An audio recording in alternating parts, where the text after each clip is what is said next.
dimanapun kalian berada, especially kelas 10 IPA di SMA Santo Thomas II Medan. Pertama sekali Ibu mohon maaf sekali dulu kalau video kali ini kurang maksimal. Mohon maklum karena Ibu baru keluar dari rumah sakit dan kondisi masih kurang fit. Jadi saya ambil di rumah saja video ini, tidak di laboratorium komputer ya nak. Video apa adanya ini saya persembahkan, tapi saya yakin kalian bisa kok mengikutinya karena tidak terlalu sulit ya. Baik, tujuan pembelajaran kita pada hari ini adalah kalian mampu menentukan keempat bilangan kuantum pada teori atau mekanika kuantum. Nah, jadi menurut Heisenberg kan ada kedudukan elektron tidak bisa ditentukan secara pasti.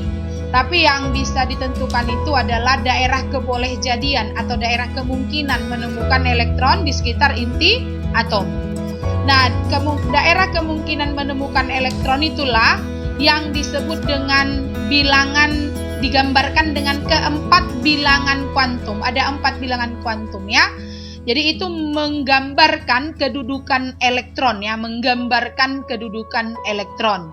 Kalau minggu lalu kan sudah kalian pelajari konfigurasi elektron pakai kulit, KLMN gitu ya. Maka ini nanti kita mau lihat kedudukan elektronnya dalam orbital ya, dalam sub kulit. Nah, itu digambarkan pada teori atau mekanika kuantum pada bilangan-bilangan kuantum. Silakan perhatikan penjelasan berikut ini. Baik, perhatikan bilangan kuantum. Jadi seperti yang sudah diajarkan di awal, ada dari Heisenberg menyatakan bahwa elektron mengisi kulit itu kedudukannya tidak bisa ditentukan secara pasti, tapi yang bisa ditentukan adalah daerah kebolehjadian menemukan elektron di sekitar inti atom. Nah, daerah kebolehjadian itu digambarkan dengan bilangan-bilangan kuantum. Ada 4 bilangan kuantum ya. Yang pertama ada bilangan kuantum utama. Jadi bilangan kuantum utama ini dilambangkan dengan N. Ini adalah menyatakan letak elektron ya, letak elektron di kulit utama. Itulah kulit KLMN itu ya, KLMNO dan seterusnya ya. Contoh, misalnya kalau ada 2S2, maka yang menjadi N-nya adalah ini, angka 2 di depan ini. Ini elektron, ini subkulit ya, ini subkulit ya. Nah, itu bilangan kuantum utama. Jadi, atau misalnya ada 3P5, maka ini adalah bilangan kuantum utamanya, N-nya ya. Yang kedua ada bilangan kuantum azimut ya. Bilangan kuantum azimut itu dilambangkan dengan L. Jadi ini menyatakan letak elektron dalam subkulit ya. Menyatakan letak elektron dalam subkulit. Nah, subkulit itu ada 4. Ada subkulit S, ini elektron maksimalnya sama dengan 2. Ada subkulit P, elektron maksimalnya sama dengan 6. Ada D, ini elektron maksimalnya sama dengan 10. Ada F, ini elektron maksimalnya sama dengan 14. Jadi ini subkulit ini digambarkan dengan kotak-kotak. Tempat elektron itu kotak-kotaknya. Kalau S, ini kotaknya cuma 1. Kalau P, kotaknya 3. Satu kotak itu maksimal diisi 2 elektron ya. Kalau D, kotaknya 5. 1, 2, 3, 4, 5. Kalau F, kotaknya 7 ya. 1, 2, 3, 4, 5. 1, 2, 3, 4, 5, 6, 7 ya. Nah, gitu dia ya. Nah, jadi kalau dia nanti ketemu di subkulit S, maka harga L-nya sama dengan 0. Subkulit P, harga L-nya sama dengan 1. Subkulit D, harga L-nya sama dengan 2. Subkulit F, harga L-nya sama dengan 3. Gitu ya. Jadi, contoh. Misalnya 2S2, maka L-nya sama dengan 0 karena berakhir di S ya. Ini L-nya 0. Lalu kalau misalnya 3P3, ini L-nya sama dengan 1 karena berakhir di P. Atau 4D5 misalnya, maka L-nya sama dengan 2. Atau 5F14 misalnya, ini kan L-nya sama dengan 3 karena berakhir di F ya. Ingat, S L-nya 0, P L-nya 1, D L-nya 2, F L-nya 3. Itulah bilangan kuantum azimut. Berikutnya yang ketiga, ada bilangan kuantum magnetik ya. Magnetik itu dilambangkan dengan M. Nah, jadi bilangan kuantum magnetik ini dia menyatakan ya letak elektron di dalam orbital ya. Ini menyatakan letak elektron dalam orbital atau kotak-kotak tadi ya.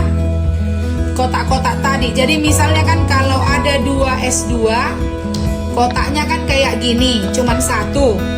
Maka bilangan kuantum magnetiknya 0. Jadi bilangan kuantum magnetik ini dimulai dari minus L sampai dengan positif L ya. Minus L sampai dengan positif L, ini dia. Ya. Karena S 0 tak ada minus 0. Tak ada positif 0, langsung aja 0 ya. Kalau S.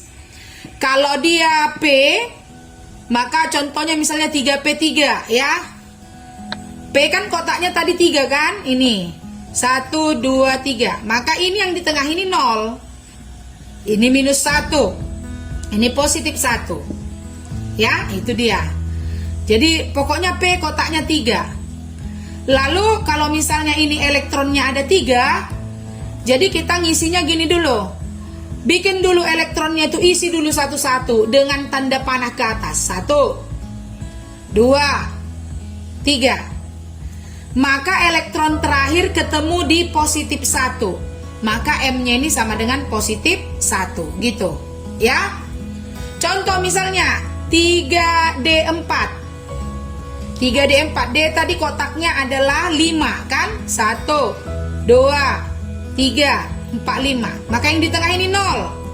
Ini minus 1, ini minus 2, ini positif 1, ini positif 2. Karena D-nya 4, maka elektronnya 4. 1, 2, 3, 4 ya. Maka lihat yang terakhir itu udah di positif 1. Maka M-nya sama dengan positif 1. Begitu ya. Tapi kalau misalnya dia 3D7, D tadi kotaknya 5 kan nak? Oke. 1, 2, 3, 4, 5. Ini tadi 0. Ini minus 1, ini minus 2. Ini 1, ini positif 2. Elektronnya 7, maka isinya ke atas dulu. 1, 2, 3, 4, 5. Kalau udah penuh, baru bikin pasangannya. Mulai dari kiri ya. 6, 7, begitu. Jadi ini yang benar, tidak boleh kayak gini. Tidak boleh gini. 1, 2, 3, 4, 5. Tidak boleh gini. 1, 2, 3, 4, 5, 6, 7. Ini salah. Yang benar yang ini. Maka tadi elektron terakhirnya kan yang ini kan? Oke, berarti M-nya sama dengan minus 1. Udah mengerti? Baik, itulah bilangan kuantum magnetik.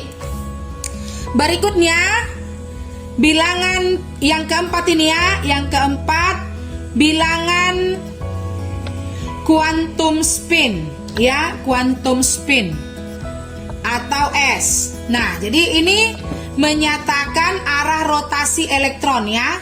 Menyatakan ini arah rotasi elektron. Ya. Jadi misalnya gini, kalau panahnya ke atas, maka spinnya sama dengan positif setengah.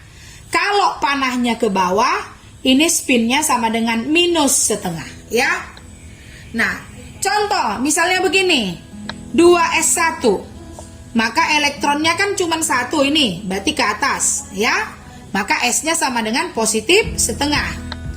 Tapi 2s2 ini ke atas dulu baru ke bawah. Maka yang terakhir kan ini, berarti S-nya sama dengan minus setengah. Ya. Kalau misalnya 2p3, P tadi kotaknya ada berapa? 3 kan nak? Kita isi 1, 2, 3. Maka elektron terakhir kan ini kan arahnya ke atas, maka S-nya positif setengah. Tapi kalau misalnya dia 2p6, ini 3 tadi kotaknya kan 1, 2, 3, 4, 5, 6. Maka ini yang terakhir. Maka spinnya sama dengan minus setengah. Nah, saya ambil contoh. Misalnya tentukanlah keempat bilangan kuantum N, L, M, S dari misalnya 4s2. Maka N-nya yang ini N ya, sama dengan 4. L-nya dia berakhir di S, ini L. Berarti kalau berakhir di S 0. M-nya kotaknya S kan cuma ada 1. Isinya berapa? 2 elektron. 1, 2. Ini 0 ya. Maka M-nya langsung sama dengan 0. Lalu arah spinnya mana? Ke bawah kan? Oke, berarti S-nya sama dengan minus setengah gitu. Mengerti kan? Atau contoh misalnya tentukan dulu yang 3D7. D kan ini N-nya. Ya, berarti N-nya sama dengan 3. L-nya ini L, berakhir di D. Berarti L-nya sama dengan berapa? 2 kan? Kalau S tadi 0, kalau P 1, kalau D 2. Untuk menentukan M-nya, isi dulu kotaknya. D isinya kotaknya 5. 1, 2, 3, 4, 5. Ini 0, ini minus 1, ini minus 2. Positif 1, positif 2. Isilah elektronnya yang 7 ini. 1, 2, 3, 4, 5, 6, 7. Maka ini yang terakhir, yang ini. Yang terakhir ini kan? Berarti M-nya sama dengan minus 1 ya. Di minus 1 di yang terakhir kan? Dengan arah spin ke bawah, maka S-nya sama dengan minus setengah. Bisa? Contoh berikutnya. Misalnya 3P5. Oke. N-nya berapa nak? 3 kan? Yang ini kan? Oke, ini N. Ini L. L-nya berakhir di P dia, berarti 1. Lalu M-nya isi dulu kotaknya. P kotaknya berapa tadi? 3 kan? Ini oke kita. Ini 0, ini minus 1, ini positif 1. Berarti kita isi elektron yang 5 ini. 1, 2, 3, lalu spin ke bawah ya nak? 4, 5. Oke, inilah yang terakhir kan? Ini terakhir. Berarti M-nya sama dengan 0. Arah spinnya kemana? Ke bawah. S-nya minus setengah. Begitu dia. Bisa kan? Baik. Terima kasih atas perhatian kalian. Baik anak-anak ibu terkasih, itulah tadi keempat bilangan kuantum dan contohnya ya. Selanjutnya saya akan mengirimkan latihan di forum Google Classroom. Berlatih aja dulu, berlatih. Ya, latih-latih soalnya dan catatlah di catatan kalian ya supaya lebih mengerti ya. Nah, kalau mengenai catatan tidak usah dikirim ke ibu ya. Yang penting kalian mampu belajar dengan mandiri. Jadi latihan dengan soal yang akan saya berikan di Google Classroom ya nak, untuk menentukan keempat bilangan kuantum dulu. Setelah ini nanti, setelah pelajaran ini kita akan masuk bagaimana cara mengisi elektron di subkulit ya. Gimana dapat yang angka-angka yang di atas itu, yang kayak pangkat itu. Padahal bukan pangkat itu, tapi jumlah elektronnya. Demikian dulu pembelajaran kita pada hari ini nak. Mudah-mudahan kalian maklum keadaan ibu, dan saya berharap kalian bisa mengerti dengan apa yang saya ajarkan ya. Saya yakin kalian bisa kok ya. Terima kasih atas perhatian kalian anak-anak ibu sekalian. Shalom, Tuhan memberkati.